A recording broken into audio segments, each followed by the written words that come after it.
Hey YouTube, this is Dio and I wanted to take a few minutes to talk about the new update Knights of Britannia for PS4.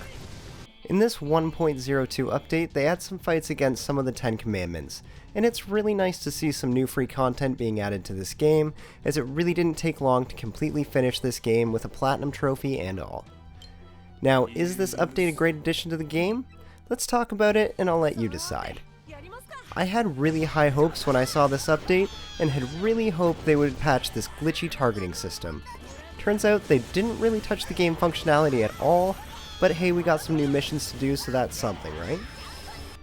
The original version of the game attempted to slow players down when trying to complete the game by slowly rotating the field missions as you completed other missions. So you'd have to go and do other missions just for the ones that you want to pop up to actually spawn.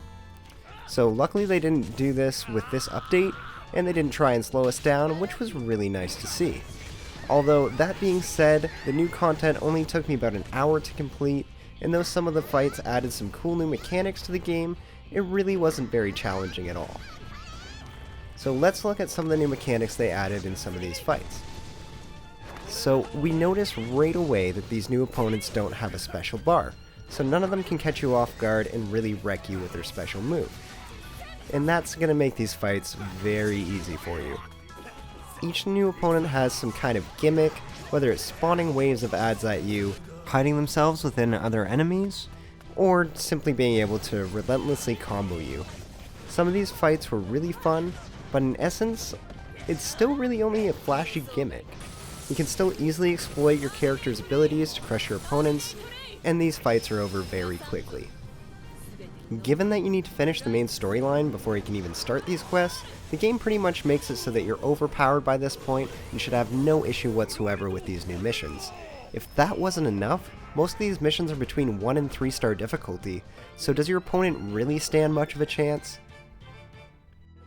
The game also doesn't really incorporate much storyline, but rather just makes references to the anime.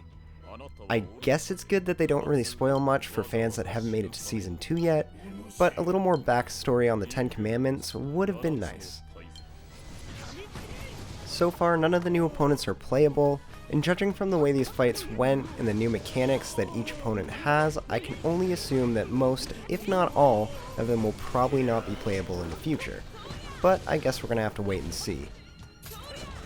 So to wrap things up here, I wanted to say that I did enjoy having some new content in this game, and I hope they have some more updates in the future to add some more content.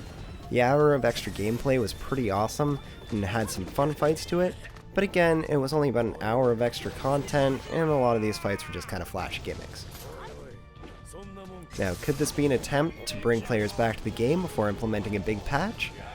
I guess that probably not, considering how this patch was, but I'm excited to see what happens in the future. I hope you enjoyed this video and go check out this new update for yourself if you guys haven't already. Remember to like and subscribe if you dig it. Once again, this is Dio, and have a good one, guys.